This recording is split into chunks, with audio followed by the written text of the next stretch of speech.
Eso conversamos justamente con el doctor Carlos Medina. Él es médico, infectólogo y jefe de la Oficina de Epidemiología del Hospital Cayetano Heredia. Buenos días, bienvenido, para que nos ayude también un poco a actualizar y a entender la cifra que va en aumento de casos de contagio de COVID-19. Buenos días, gracias por la invitación. ¿Cuál es la cifra hoy, domingo 9 de enero, de las personas que ya han dado positivo a esta enfermedad? Bueno, la cifra exacta la está manejando el Ministerio de Salud, ¿no? Definitivamente ha habido un incremento importante, sobre todo en esta última semana, ¿no? Estamos viendo que solamente en esta primera semana epidemiológica, o sea, del 2 al 8 de enero, al menos en mi hospital, se han duplicado la cantidad de atenciones. De lo que se atendieron a 500 personas en la última semana de diciembre, se han atendido a 1.120 personas en esta semana, en esta primera semana de enero. Y también se han duplicado la cantidad o el número de hospitalizados por COVID-19. Entonces, en realidad, estamos ante una elevación súbita que ya se había visto en otros países y que se está replicando aquí en el Perú.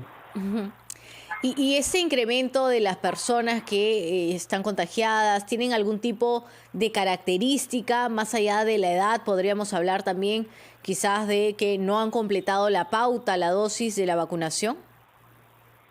Sí, tenemos aquí dos escenarios. Los pacientes que no se han vacunado están entrando por COVID, o sea, están entrando con cuadro respiratorio tipo neumonía.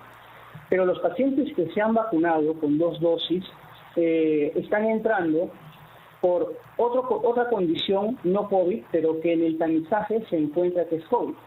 Eso nos pone a los hospitales ante 3 escenarios de paciente. Un paciente que tiene COVID o alta sospecha de COVID que viene con insuficiencia respiratoria, pero también tenemos por otro lado un paciente con COVID que es asintomático, pero que ingresa con requerimiento de emergencia y de hospitalización por otra condición, sea diabetes descompensada, sea problemas vasculares, sea problemas metabólicos, entre otros, o problemas quirúrgicos, pero que tienen que también estar en una zona de aislamiento porque tienen COVID.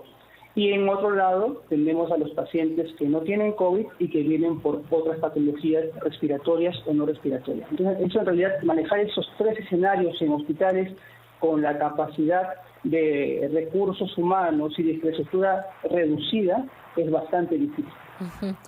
Ahora, aquellas personas que en esos momentos pueden sentir quizás algunos síntomas y confundirlos con los de COVID-19, también estamos hablando en estos momentos de la denominada flurona, esta coinfección de gripe o influenza y COVID-19. ¿Hay alguna manera de que los ciudadanos puedan tener una diferencia, es decir, que sepan y digan, no, yo me mantengo en mi casa con cuidados, pero sé que se trata de una gripe, o no, voy a hacerme una prueba porque tengo altas sospechas que se trata de COVID-19? No, en este momento es bastante difícil poder diferenciar. De repente, por la cantidad de casos tan abrumadora que se está dando en esta semana, si una persona tiene síntomas respiratorios o fiebre, debería asumir que tiene COVID, porque la transmisión es bastante alta en este momento y lo más probable es que tenga COVID. Pero también influenza es un virus que se ha estado presentando con gran intensidad. Hay un brote actualmente en Brasil de influenza H3N2, brote que se ha transmitido a la zona de Iquitos, donde también se ha reportado brote de influenza, y también pues empiezan a llegar casos al resto del país, sobre todo Lima, donde también tenemos tasas de cobertura de vacunación bastante bajas en pacientes de riesgo de influenza. Y esto es parte de nuestra responsabilidad porque las vacunas están ahí, pero no hemos hecho caso a la vacunación tanto para influenza como para la vacunación de COVID. Entonces, en ese contexto es bastante difícil poder diferenciar entre si tienes influenza, si tienes COVID o si tienes otro tipo de virus respiratorio que esté afectando. ¿Y la única forma de confirmarlo sería una prueba? Las pruebas tienen un porcentaje de error. Lo recomendable en este contexto es, si tienes síntomas respiratorios y puedes acceder a una prueba, realízatela. Pero si no digamos, el realizarte una prueba va a demandar movilizarte mucho, exponerte demasiado, es mejor que te consideres que mantengas el aislamiento en casa y que esperes a que pasen los días para que dejes de contagiar, dado de que si estás vacunado, lo más probable es que estos síntomas vayan a ser leves. Perfecto. Doctor Carlos Medina, le pido nos espere por favor unos instantes. Vamos a escuchar a los anunciantes, los titulares de esta media hora y continuamos porque hay otros temas pendientes. Continuamos conversando con el doctor Carlos Medina, médico infectólogo y jefe de la Oficina de Epidemiología del Hospital Cayetano Heredia. Hablábamos entre una de las cosas, doctor Medina, que las personas, por supuesto, ante cualquier síntoma respiratorio deberían suponer que se trata de COVID-19 si no tienen las posibilidades de acceder a una prueba de descarte o en todo caso acudir en estos momentos también a una prueba de descarte sería exponerse, ¿no? Debido a la gran cantidad de personas que estamos observando en las filas. Ha llamado la atención, por supuesto, también escuchar ahora de Deltacron, que sería la coinfección de dos variantes, ¿no? Tanto de la variante Delta como de la variante Omicron. ¿Estaríamos hablando o se podría hablar ya quizás de una infección o una variante mucho más fuerte? ¿O qué debemos saber de esta nueva palabra que está causando preocupación? En realidad todas estas digamos, definiciones que empiezan a aparecer son hallazgos en laboratorio en base a las mutaciones que empiezan a darse, ¿no? Empiezan a encontrar virus que empiezan a adquirir nuevas mutaciones, definitivamente un virus que se transmite más, que contagia más, que va de persona en persona más rápido, va a tener mayor capacidad de multiplicarse y por ende mayor capacidad de mutar. Y esas mutaciones pues pueden empezar a aparecer variantes nuevas o mixturas entre dos variantes que son las más predominantes, que en el Perú son Delta y son Omicron. Pero esto en este momento no está indicando que sea pues una variante nueva o que tenga más transmisibilidad o que sea más peligrosa en el tema de severidad de enfermedad, ¿no? Hasta ahora solamente son hallazgos que se han visto y que se tienen que ir siguiendo, investigando para ver cuál es el impacto real en la salud que van a determinar esas nuevas mutaciones que poco a poco empiezan a aparecer.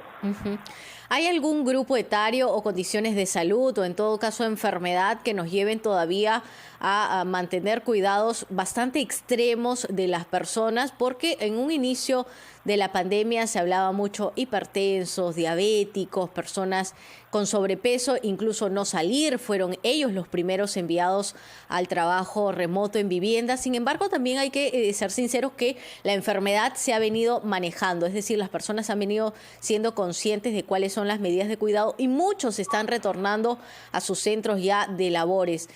¿Este tipo de personas con comorbilidades deberían mantenerse en casa aún o ya con las dosis de vacunación podrían reactivarse en sus actividades habituales? Esta población que es inmunosuprimida, hablamos de adultos mayores, obesos, diabéticos, hipertensos, pacientes con cáncer o pacientes que reciben terapias que los inmunodeprimen, pacientes con enfermedades, digamos, reumatológicas o con algún otro tipo de enfermedad que tome algún medicamento que haga que baje las defensas, son los principales candidatos que deben vacunarse con las 3 dosis, es decir, la dosis convencional de 2 dosis y la dosis de refuerzo. Con estas 3 dosis, lo que logran es reducir bastante el riesgo de que si se infectan hagan una complicación severa. Y también reducen de manera importante el hecho de que puedan contagiarse, pero aún podrían contagiarse. Entonces, si se contagian, posiblemente va a ser un cuadro, digamos, más leve. Pero en este momento, lo más importante en esta población es que también empiece a compensar sus enfermedades de fondo. Quiere decir, hay muchas personas diabéticas que no se están controlando y que por ende su enfermedad está descompensada. Hay muchas personas con cáncer que tienen el mismo problema. ¿Y esto los pone en mayor riesgo?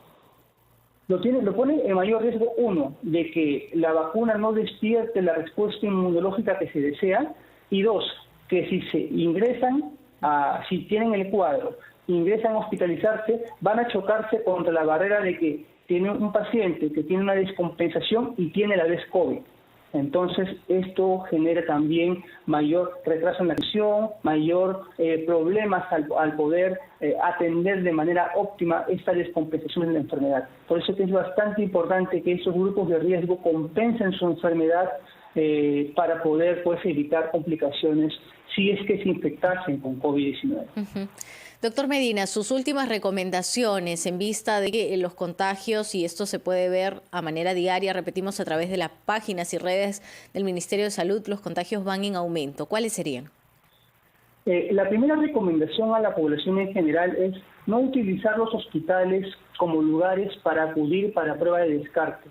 Los hospitales deben ser lugares para atender pacientes que vienen críticos. Y si saturamos el hospital, vamos a causar también retraso en la atención de un paciente que sí requiere atención inmediata para hospitalizarse o para atenderse de manera de emergencia.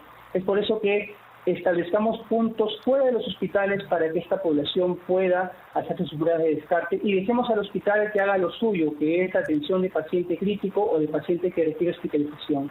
Lo segundo es dotar de recursos, tanto insumos a los hospitales, en este caso pruebas antigénicas o moleculares, principalmente antigénicas, que son pruebas más rápidas, para que se pueda hacer la diferenciación del paciente que viene con COVID o sin COVID. Porque recordemos que los pacientes que ahora ingresen asintomáticos o por otra patología también pueden tener COVID. Entonces, los hospitales requieren pruebas rápidas en este momento, pruebas antigénicas me refiero, que puedan hacer diferenciar entre un tipo de paciente y otro y poder evitar los brotes dentro de los hospitales.